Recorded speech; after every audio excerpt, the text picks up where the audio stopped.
옆에 분 뒤에 분도 함께 해주세요. 예.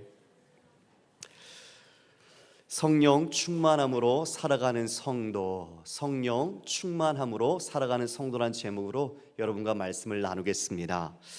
여러분, 우리가 지금 에베소서 강해를 계속 이어가고 있는데요, 지금 4장부터는 우리가 어떻게 그리스도인으로 사는 것이 이 온전한 삶의 방식인지 바울이 그것을 권면해 주고 있습니다.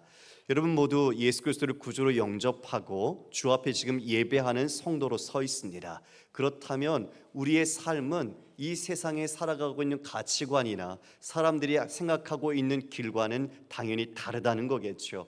그 다름을 우리는 어떻게 살아야 하는지 바울은 바로 에베소 성도들에게, 그리고 21세기 우리에게 이 주님의 말씀을 통해 교훈해 주고 있는 겁니다. 그러므로 우리는 오늘 이 말씀 속에서 지나간 일주일의 삶을 반추해 보고 또다시 우리의 믿음이 흐트러진 것을 점검하며 다시 달려갈 믿음의 경주를 올바르게 세우는 은혜가 있기를 주의 이름으로 축원합니다. 지혜 있게 살아야 합니다. 그 지혜란 하나님을 알고 하나님의 뜻대로 행하는 것이 참된 지혜자지요. 그래서 세월을 아끼라고 말했습니다. 그 세월은 바로 하나님의 시간을 만들어가는 것, 일반적인 우리의 크로노스 시간 속에서 하나님의 영광과 거룩과 그 나라와 생명을 위한 시간으로 우리가 기회를 삼는 것이 바로 세월을 아끼는 것이었죠.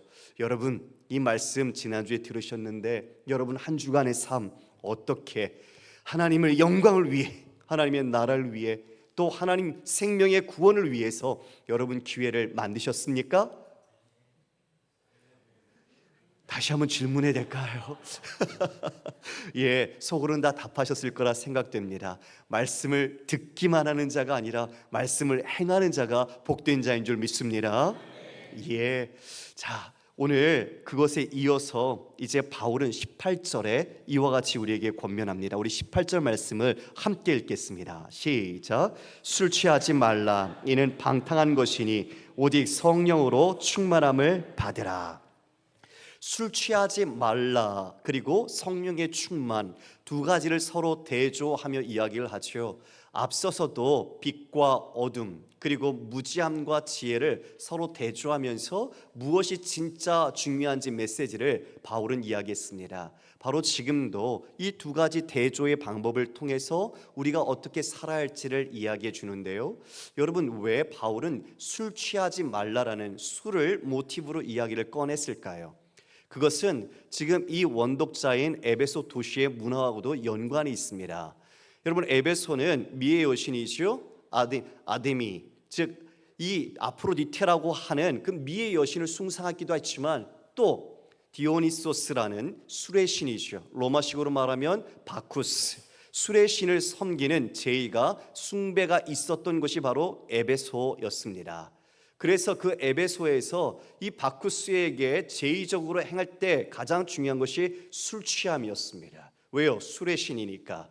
그래서 술을 먹고 취했을 때 그 황홀경에 빠지는 것이 바로 그 신과의 합의를 이루는 것이고 그것으로 자신들의 영적 충만함을 누린다라고 여겼던 거죠. 바로 그것에 대해서 이것을 빌어와서 이제 옛사람의 모습이, 너희들이 그와 같이 우상에 대해서 술 취함이 옛사람의 방식이었다면 이제는 그런 삶으로 새 사람은 살지 않는다는 것을 바울은 이야기해 주는 겁니다. 여러분, 이 바쿠스 신을 섬겼던 것처럼 술 취함에 대한 그 본질이 무엇이냐? 바울은 영적인 체험이 아니라 그것을 방탕이라고 단도직입적으로 말합니다. 술 취하지 말라. 이는 방탕한 것이다. 방탕이라는 단어가 아소티아인데요, 여러분, 이 단어는 탕진, 그리고 낭비, 방종을 의미합니다.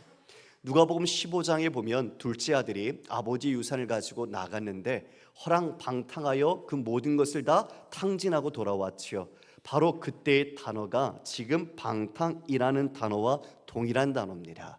즉 자신의 모든 시간, 건강, 그리고 쉼, 더 나아가서는 자신의 삶, 그리고 영혼까지 모든 것을 소멸시키는 게 바로 방탕 탕진입니다.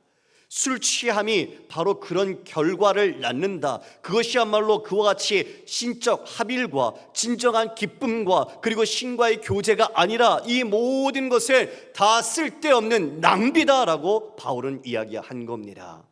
그것은 옛사람의 모습으로서 더 이상 새 사람이 가야 할 삶의 방식이 아니었던 거죠. 여러분, 노아는 술에 취해서 벌거벗었지요. 그래서 수치를 드러냈습니다. 그리고 롯은 술 취함으로 인해서 자신의 딸들과 해서는 안 될 근친 상간을 했습니다. 고린도 교회 성도들도 술 취함으로 주의 성찬의 자리에서 주의 상을 더럽혔죠. 이처럼 술 취함은 무절제함과 부끄러움, 부도덕함, 그리고 방탕과 그리고 심판으로 이어져 나갑니다. 오늘 본문은 우리가 왜 술을 먹지 말아야 하는가, 그것도 중요하겠지만 우리 자신이 이 모든 삶의 중심을 어디에 두고 있는가가 더 본질적인 이야기입니다. 왜냐하면요, 성령의 충만과 술 취함을 비교 대조하고 있기 때문입니다. 충만이란 단어는 성경에서 그것은 통치, 지배, 다스림을 말합니다. 뭐라고요? 통치와 지배, 다스림. 그러니까 성령 충만하다는 것은 지금 이 술 취함과 서로 대조를 이룰 때 누구의 지배, 누구의 통치를 받을 것인가를 여기서 제기하고 있는 겁니다. 여러분, 우리는 오늘 본문을 우리는 건강을 위해서 아니면 음주가 사회적인 어떤 사건과 사고, 문제를 야기하기 때문에 우리가 술을 먹지 말아야 한다, 그런 차원이 아닙니다. 바로 우리 자신이 하나님께 우리가 주의 성전이라면 성령이 우리 안에 거하시는 몸된 우리가 어떻게 이 삶의 주권을 인정하고 우리가 누구에게 지배를 받아야 하는지 바로 신학적 차원에서 오늘 이 술 취함과 우리의 신앙을 돌아봐야 하는 것입니다. 술 취하면 여러분 어떻게 됩니까? 알코올이요, 중추신경을 제압해 버립니다. 그래서 우리의 판단, 우리의 분별력이 흐려지지요. 말도 어눌해지고 생각도 행동도 올바르게 통제하지 못합니다. 술이 그 사람을 지배하기 시작하죠. 그래서 사람들이 술을 먹지만 술이 술을 먹는다는 이야기로 나아가죠. 결국 술 취하면 그 알코올을 인해서 자신의 몸을 통제하지 못하고 오히려 술이 자신을 제압하고 자신을 다스리는 것을 보게 됩니다.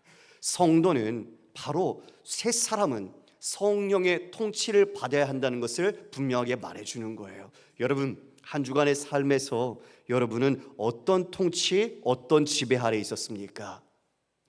여러분이 지금 이 술이라고 말하고 있지만 이 취하는 것처럼 이 세상이 취하는 것들이 너무나 많아요.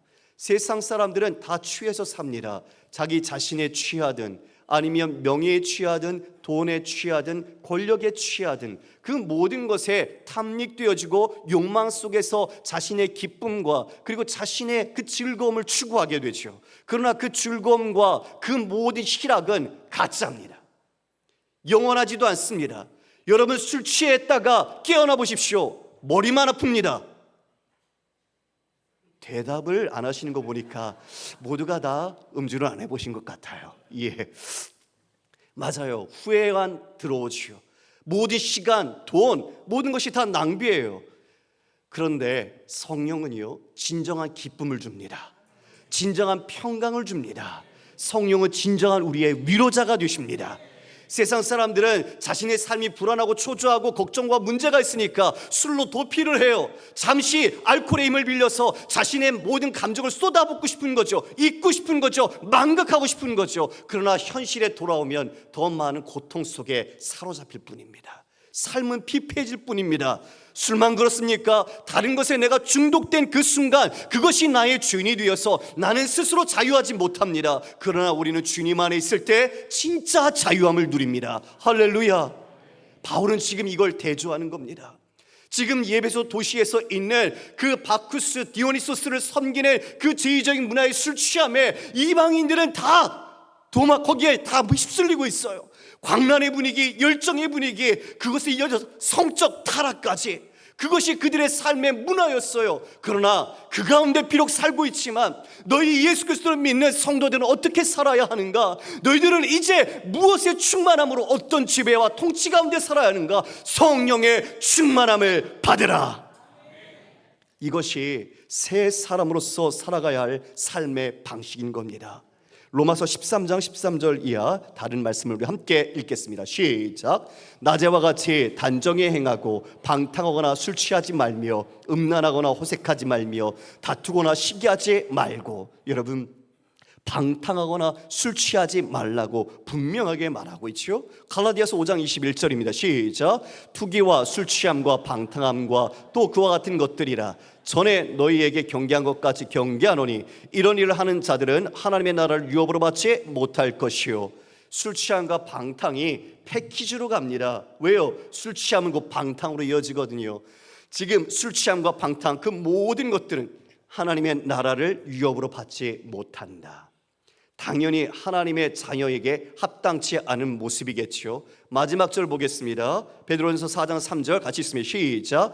너희가 음란과 정욕과 술 취함과 방탕과 향락과 무법한 우상 숭배를 하여 이방인의 뜻을 따라 행한 것은 지나간 때로 족하도다. 여러분, 우리는 예수 그리스도 주님 옷으로 새로 입었습니다. 주님께서 우리에게 십자가 지시고 그 피로 우리에게 죄를 대속해 주시고 우리에게 의롭다 믿음을 주시고 칭하시고 우리를 그리스도의 의의 옷으로 입혀 주셨습니다. 우리는 옛사람의 삶의 방식, 죄의 방식, 허망한 삶의 방식을 따르지 않습니다. 그래서 술 취함과 방탕함으로 살지 않는다라고 분명히 말하고 있는 것입니다. 단지 술은 몸에 좋지 않으니까 교회 다니려면 술 먹지 말아야 해, 건덕상에 필요하니까 술을 안 먹는 게 아니죠. 바로 술을 끊는 것, 술을 먹지 않는 건 나의 삶의 주인이 누구신지, 나는 누구의 뜻을 따르는지, 나를 구원하신 분이 누구신지를 반드시 드러내는 것입니다.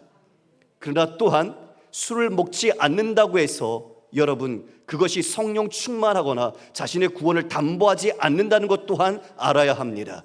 형식과 껍데기가 본질이 아니기 때문입니다.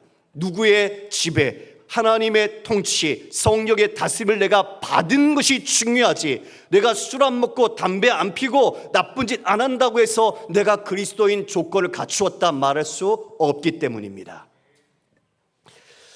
성경은 포도주 자체를 무조건적인 악으로 취급하지 않습니다. 그래서 성경은 포도주를 기쁨으로 표현하기도 하고, 또한 디모데 전서에 보면 바울이 그 디모데가 위장병으로 고생하는 것에 대해서 포도주를 조금씩 쓰라고도 이야기하죠. 이게 그 치료용으로 쓰라고도 이야기를 합니다. 그런데 이걸 가지고 술을 먹어도 된다라고 얘기한다면 말씀을 오용하는 것이겠죠. 우리는 이 술을 어떻게 사용하느냐, 그 사람을 어떻게 이것이 지배하느냐가 중요한 겁니다. 술 자체가 악하다고 말하지 않습니다. 그러나 우리가 술 자체를 대하는 본질에 대한 목적을 우리 스스로가 정직하게 해야 할 것 같습니다. 술이 악하지 않으니까 내가 취하지 않을 정도로 마시면 되겠지. 여러분, 묻겠습니다.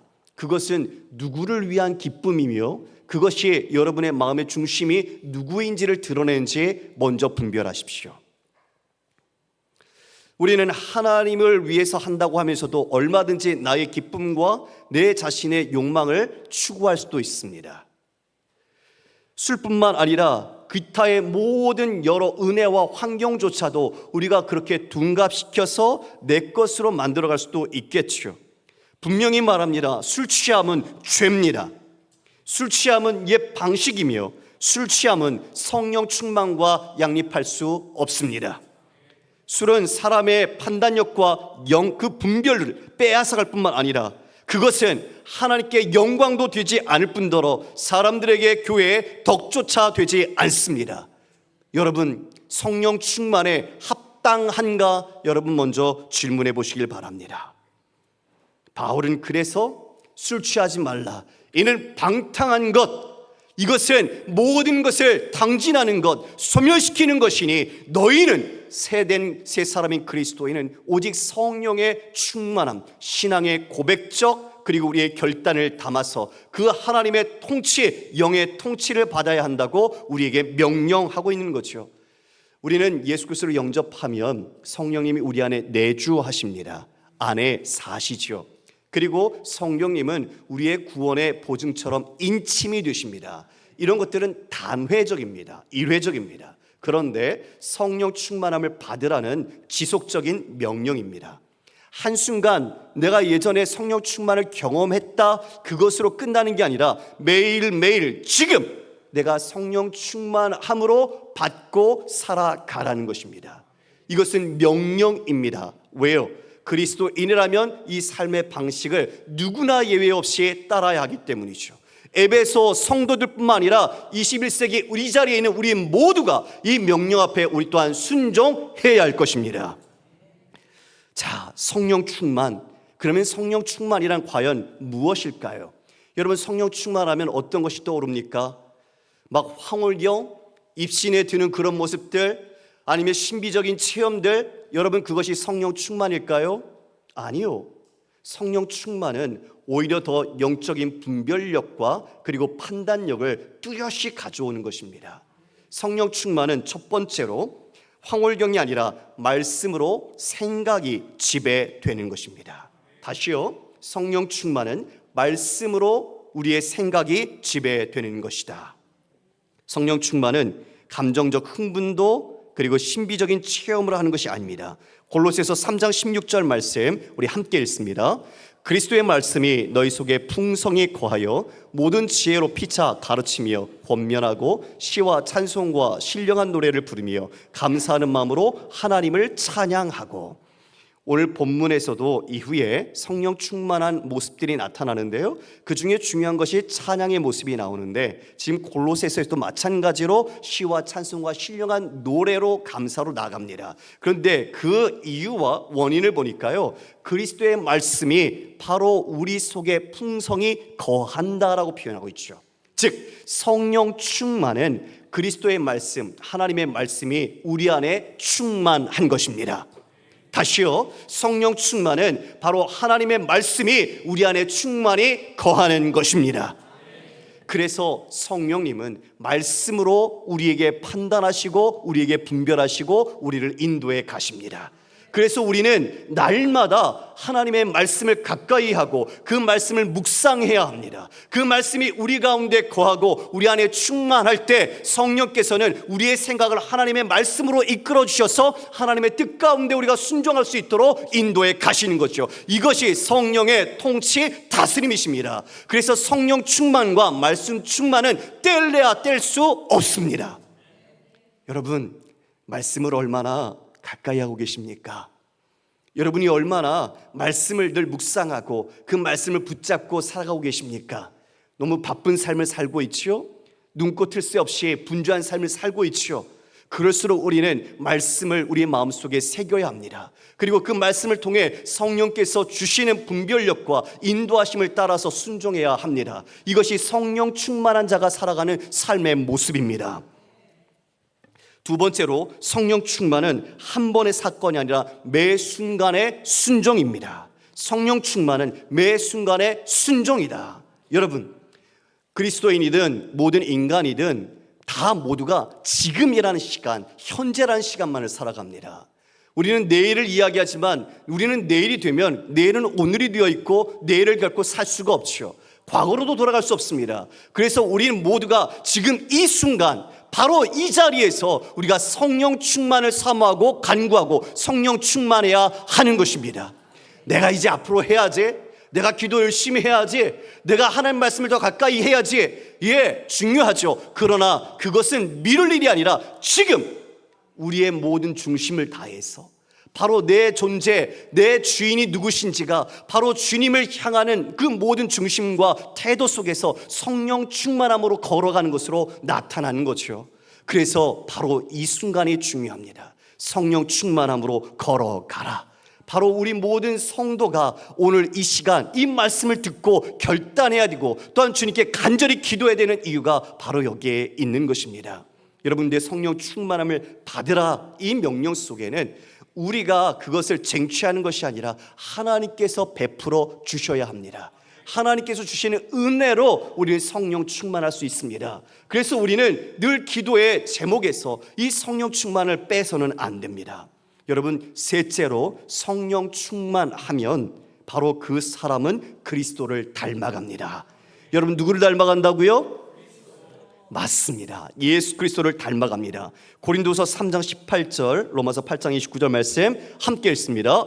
우리가 다 수건을 벗은 얼굴로 거울을 보는 것 같이 주의 영광을 보매 그와 같은 형상으로 변화하여 영광에서 영광에 이르니 곧 주의 영으로 말미암음이라.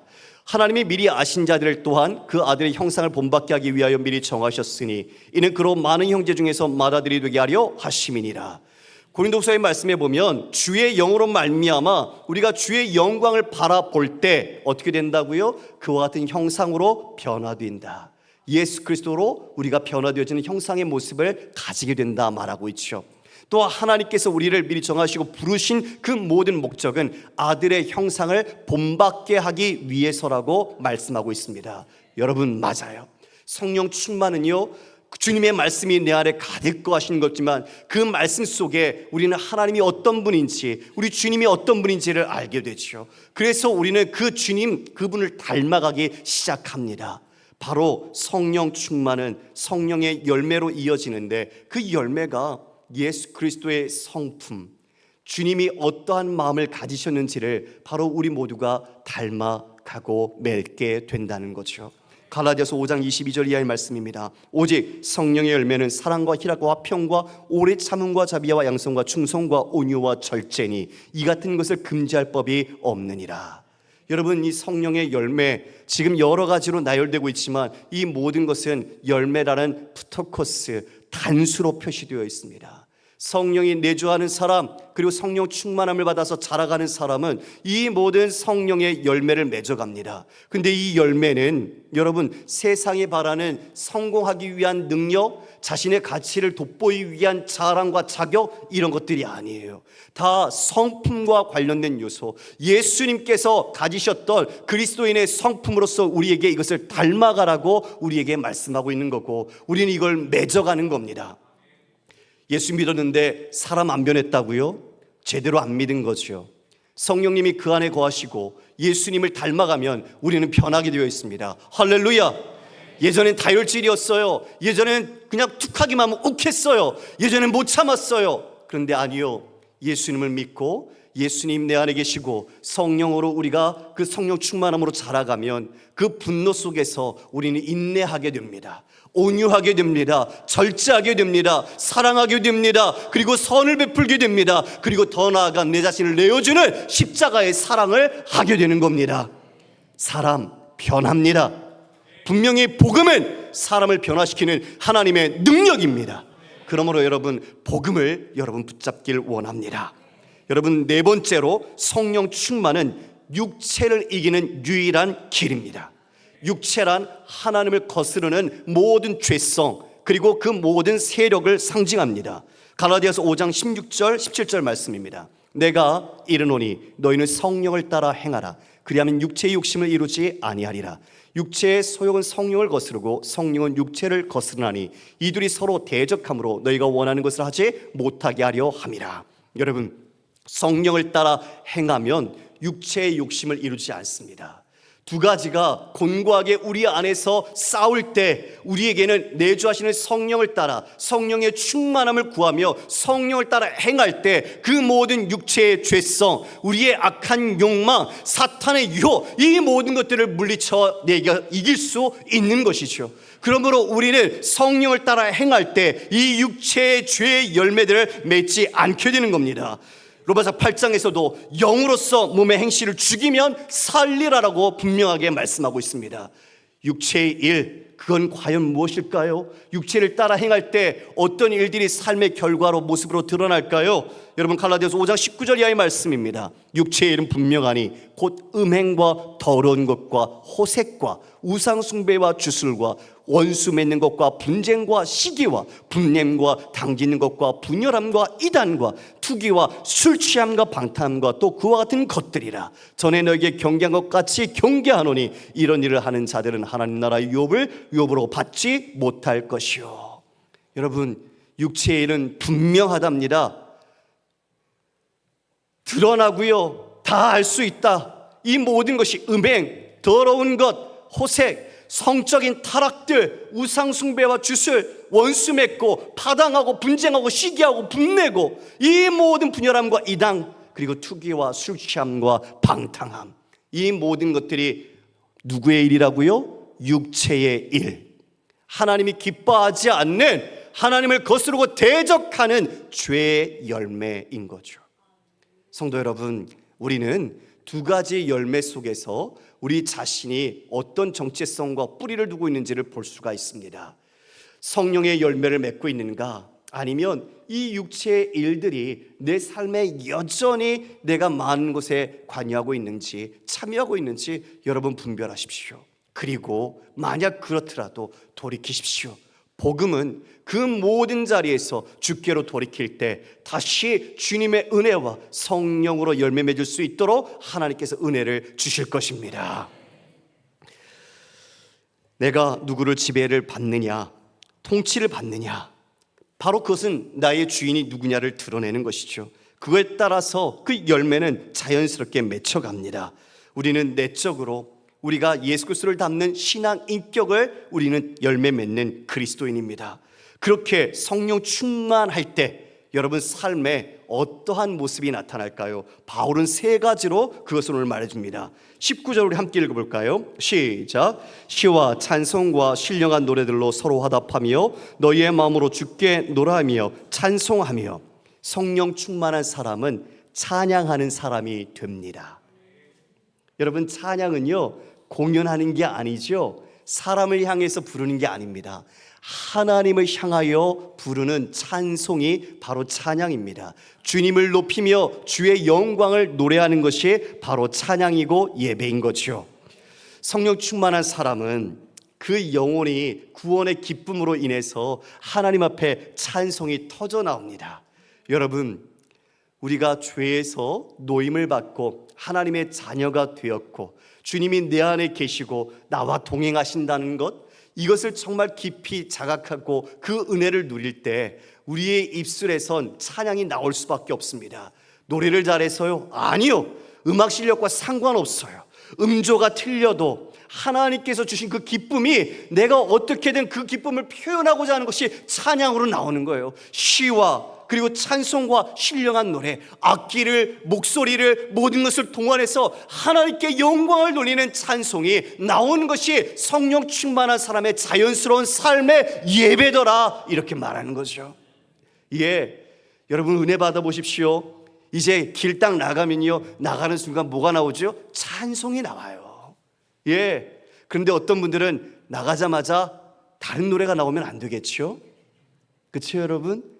예, 주님의 은혜를 받았고 구원의 백성이니 그 기쁨 속에서 하나님을 찬양하는 찬송이 나와야죠.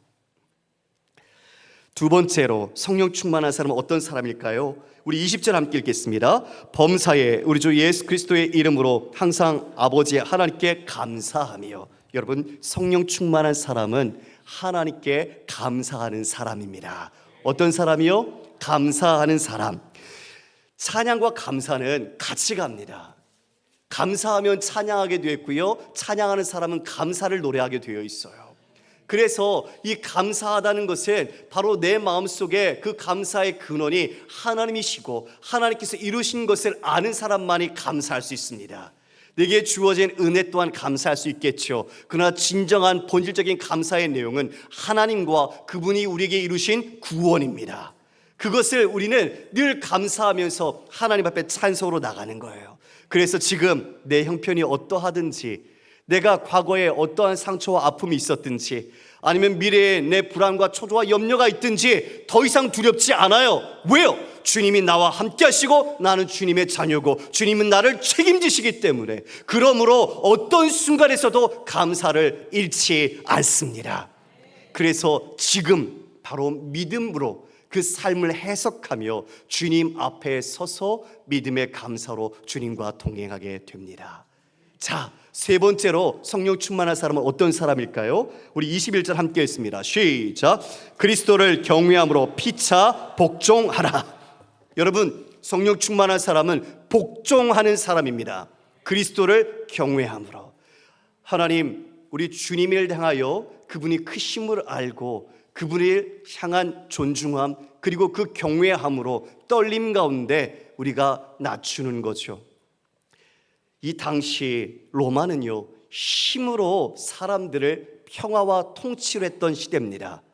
그러니까 수직제도 속에서 종과 노예가 있었고 힘이 권력이었고 정의였죠. 그런 상황 속에서 지금 피차 복종하라, 있을 수 없는 이야기를 하고 있는 거죠.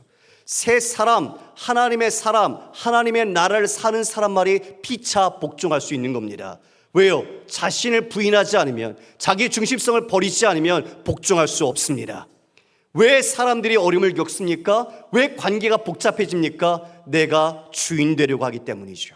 그러나 성도는 우리 주님이 주인이심을 고백할 때 주인이신 주님을 따라서 우리는 겸손하게 섬깁니다. 사랑합니다. 내 자신을 낮춥니다. 그래서 모든 관계가 예수 그리스도를 경외함으로 그 안에서 하나됨을 이루어가는 것입니다. 할렐루야.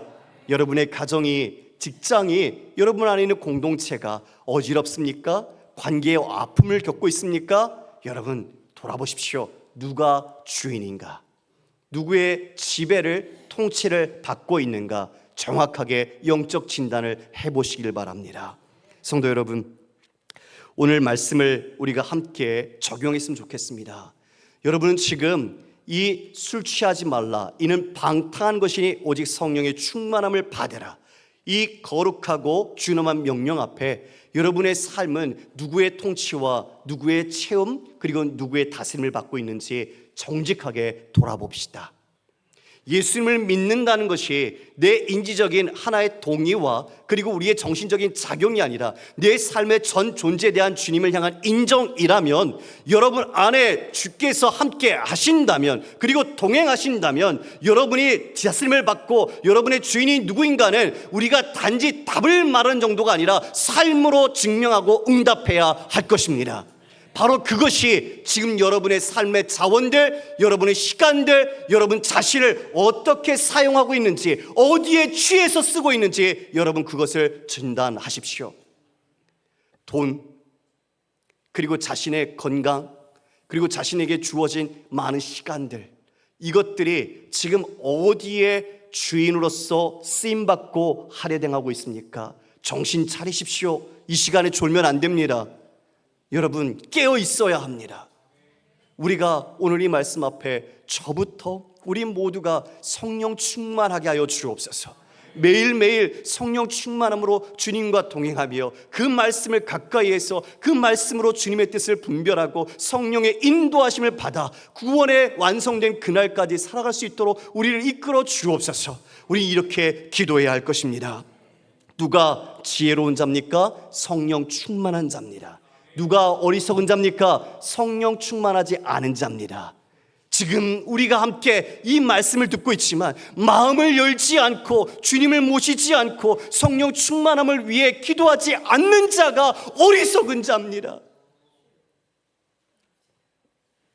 세상이 보여주는, 세상이 말하는 가짜 위로에 술을 먹고 취하고 그 위로가 진짜 위로인 줄 알고 일시적으로 도피하고, 그러나 그 모든 삶으로 탕진하고 망가지면서도 돈과 같이 자기 자신같이 영광을 추구하며 그 길로 가고 있다면 돌이키셔야 합니다. 주님이 그 길에서 돌이키게 하기 위해서 십자가 지셨습니다. 복음으로써 누구든지 내게로 나오라. 그 모든 중독의 삶, 그 모든 탐닉의 삶, 자기 자신이 고장난지도 모르고 본지도 못하고 내달리고 있는 그 브레이크 없는 자동차와 같은 삶에서 주께로 돌아오라고 주님이 십자가 지셨습니다. 그 복음이 부르고 있지 않습니까? 그 복음 앞에 엎드리십시오. 주님께 성령 충만함을 구하십시오. 주님께서는 성령 충만함을 주시기를 기뻐하십니다. 하나님께서는 얼마나 구약에서부터 성령 주시기를 원하셨는지 모릅니다. 예수님 말씀하셨습니다. 나를 믿는 자는 배에서 생수가 흘러 넘칠 것이다. 그 성령으로 주님과 진정한 기쁨을 누리고 주님과 사랑의 교제를 나누고 이 세상이 주지 못하는 참된 평강을 누리기를 그토록 원하셨습니다. 그래서 우리 안에 내주하셔서 아예 사심이요, 그 말씀을 따라 우리가 흔들리더라도 우리를 완전히 놓지 않으시고 끝까지 붙잡아 구원의 완성의 그날까지 우리를 동행해 주시고 계십니다. 성도 여러분, 술 취함은 방탕으로 이끕니다. 그러나 성령 충만은 찬양과 감사와 복종으로 이끕니다.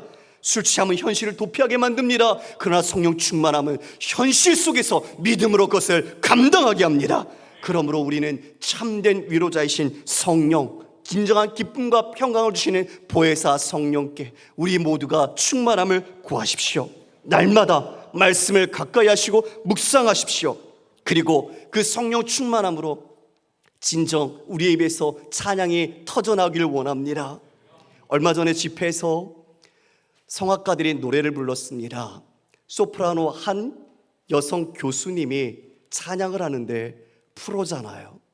순간 음이 흔들렸고 노래가 잠시 멈췄고 그리고 눈물이 떨어졌습니다. 음악적으로 완성도는 떨어지고 프로답지 않은 모습인지 모르겠지만 여러분, 그분의 찬양은 그 어떤 다른 성악가보다 제 마음속에 깊은 은혜와 감동을 주었습니다.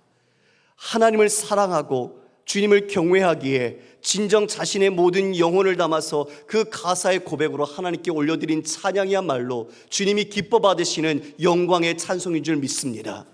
아무리 노래를 완벽하게 하고 아무리 음악적 실력이 좋아도 그분이 하나님을 경외하지 않고 삶이 엇나가 있다면 아무리 그 노래, 그 찬양 주님 기뻐하지 않으십니다. 우리 모두가 성령 충만함으로 진정 우리의 모든 삶에서 하나님을 찬양하고 우리 하나님께 감사하고 우리 모두가 주를 경외함으로 서로 복종하는 아름다운 믿음의 삶, 성령 충만한 삶을 살아가시기를 주님의 이름으로 축원합니다.